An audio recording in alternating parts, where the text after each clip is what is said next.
দীঘা একটি বাঙালির কাছে উইকেন্ডে স্পট। ব্যস্ততার জীবনের কিছুটা ক্লান্ত দূর করার জন্য মানুষ ছুটে আসে এই দীঘা সমুদ্র সৈকতের সৌন্দর্য উপভোগ করতে। কিভাবে আসবেন, সি বিচ হোটেল কোথায় পাবেন, সাইট সিনে আপনারা কি কি দেখবেন এবং 3 ডে 2 নাইট দীঘা ট্যুরে আপনারা কিভাবে প্ল্যান করবেন, সমস্ত ইনফরমেশন এই ভিডিওতে পেয়ে যাবেন। তাই ভিডিওটি যদি ভালো লাগে তাহলে অবশ্যই চ্যানেলটাকে সাবস্ক্রাইব করবেন এবং বেল আইকনটাকে ক্লিক করে চ্যানেলের সাথে থাকবেন এবং ভিডিওটাকে শেয়ার এবং লাইক কমেন্ট করতে ভুলবেন না।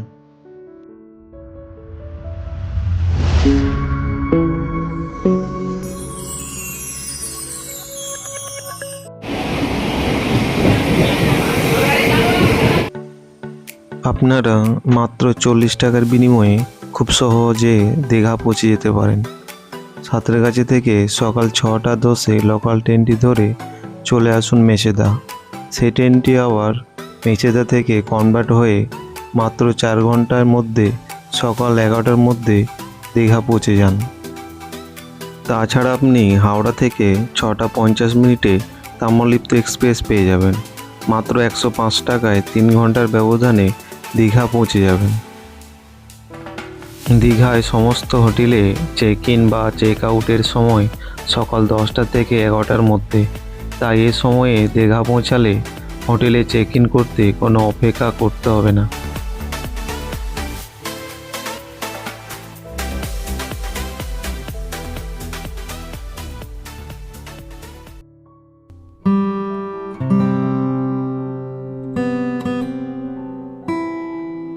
আমরা দীঘা স্টেশনে টাইম মতো পৌঁছে গেলাম। দীঘা স্টেশন থেকে অটো করে নিলাম, কারণ আমাদের কাছে অনেক লাগেজ ছিল। তাছাড়া দীঘা স্টেশন থেকে এই হোটেলের দূরত্ব মাত্র 700 মিটার। এছাড়া আপনারা পায়ে হেঁটে এলে সময় লাগবে 5 থেকে 7 মিনিট। এই হোটেলের অপোজিট সাইডে রয়েছে আম্রাবতী পার্ক।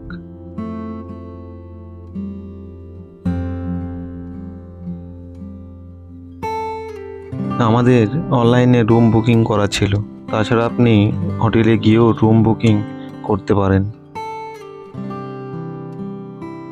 চলুন তাহলে আপনাদেরকে একবার রুমটা দেখাই।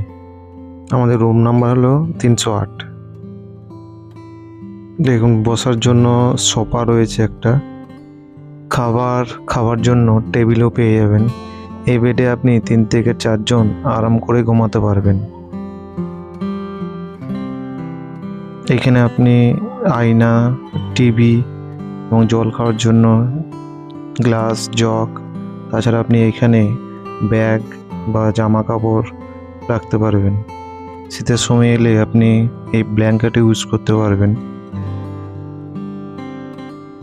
তাছাড়া আপনি এখানে ল্যান্ডলাইন ফোন পেয়ে যাবেন কোনো খাবার অর্ডার করার জন্য। এটি হলো এই রুমের ব্যালকনি। এখানে আপনি একটি চেয়ার পেয়ে যাবেন। এই চেয়ারে বসে সন্ধেবেলায় আপনি আরামসে টাইম কাটাতে পারবেন। এবার আপনাদেরকে বাথরুমটা দেখায় একবার। দেখুন, কমোড রয়েছে, বালতিও রয়েছে, তার সাথে গিজার, শাওয়ার, আয়না, সমস্ত কিছু রয়েছে, কোনো অসুবিধা নেই। আমাদের এই রুমের ভাড়া পড়েছিল 700 টাকা। সেম রুম এসি নিলে ভাড়া পড়বে 1500 টাকা মতন। বন্ধন ইন হোটেলের নিজস্ব কিচেনও রয়েছে। এখানে আপনি কম টাকায় বাঙালি খাবার অবশ্য পেয়ে যাবেন। তাছাড়া আপনি বাইরে থেকে খাবার নিয়ে এসে খেতেও পারবেন এখানে। হোটেলে দুপুরে খাবার খেয়ে কিছুক্ষণ রেস্ট নিয়ে আমরা বেরিয়ে পড়লাম সমুদ্রে স্নান করার জন্য।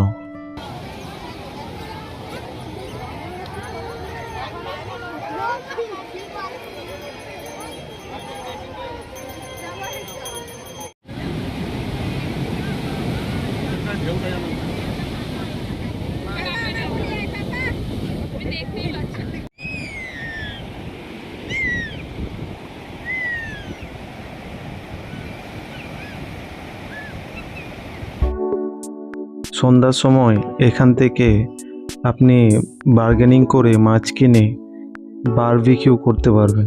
তবে অবশ্য বার্গেনিং করে নেবেন, না হলে কিন্তু এখানে অনেক দাম নেই।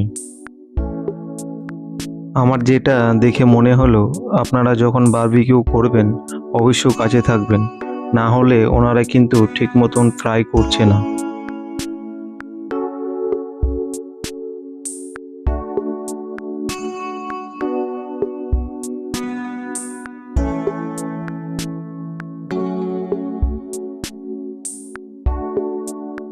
আমরা সকাল সকাল অটো করে বেরিয়ে পড়লাম মোহনার সি বিচ দেখার জন্য। মোহনার সি বিচ দেখার আগে ভাবলাম আপনাদেরকে একবার মোহনার মাছের বাজারটা দেখিয়ে দিই। এখানে আপনি সস্তায় ফ্রেশ মাছ পেয়ে যাবেন, তবে অবশ্য আপনারা বার্গেনিং করে মাছ কিনবেন, না হলে কিন্তু বিপদে পড়বেন।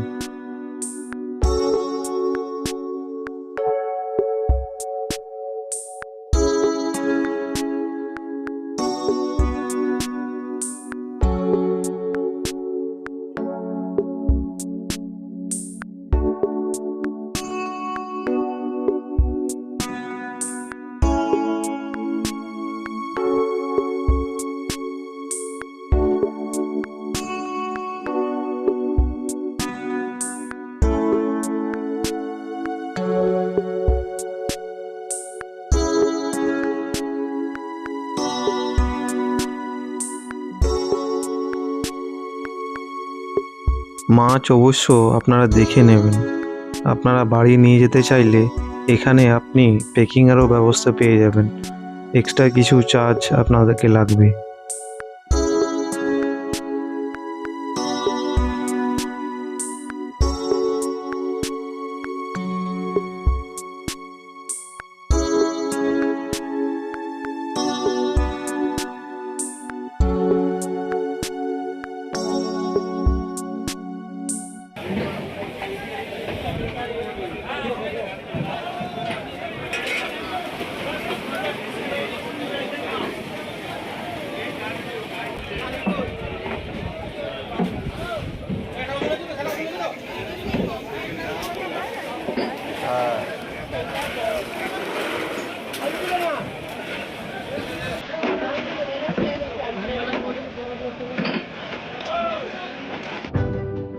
আমরা মাছের মার্কেট দেখার পর চলে এলাম সেই বোটগুলোর কাছে, যে বোটগুলো সমুদ্র থেকে ফ্রেশ মাছ ধরে এই মাছের মার্কেটে বিক্রি করে।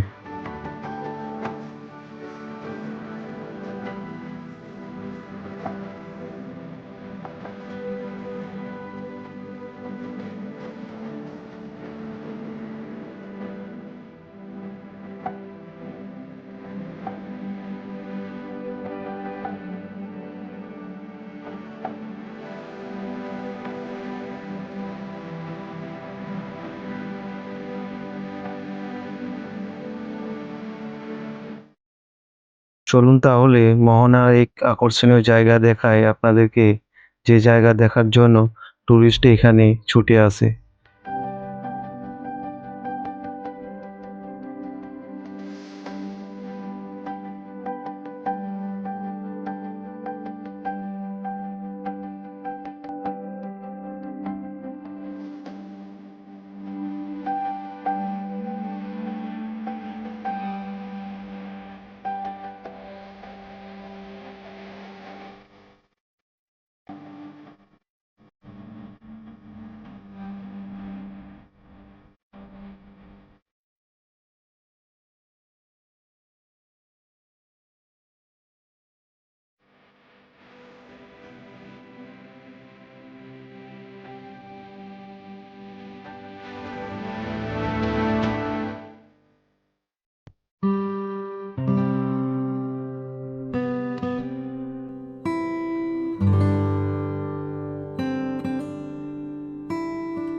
এটি হলো সেই মোহনার আকর্ষণীয় জায়গা, যেটা মানুষ মোহনা এলে একবার না একবার ভিজিট অবশ্যই করে যায়।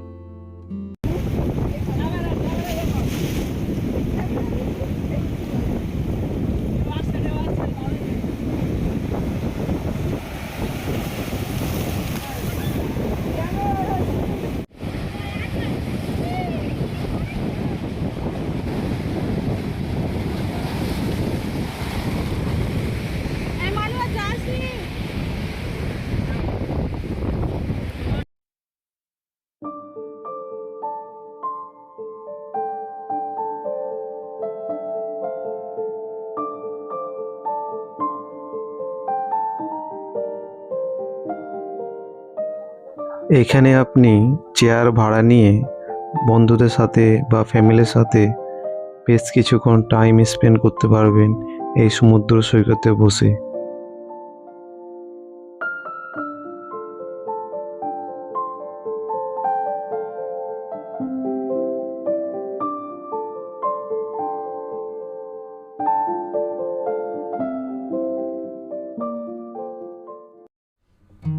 আমরা মোহনায় মাছের মার্কেট ও সি বিচ দেখে অটো করে চলে এলাম ওল্ড দীঘায় এখানে মাছের মার্কেট দেখার জন্য। কিন্তু মোহনার তুলনায় এখানে মাছের বাজার ছোট। মোহনায় বেশি ফ্রেশ মাছ পাওয়া যায় এবং সস্তা পাবেন।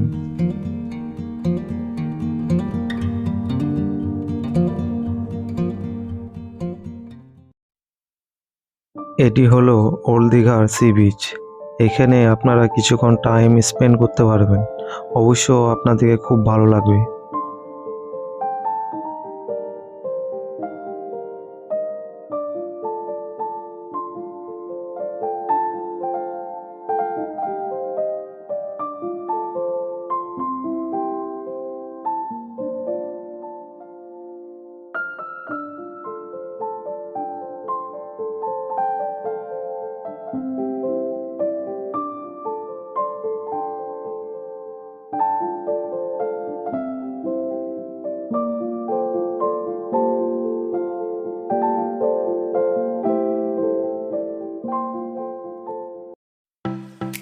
আমরা পরের দিনের 11টার মধ্যে রুম ছেড়ে দিলাম, কারণ আমাদের ট্রেন ছিল 12:05 নাগাদে।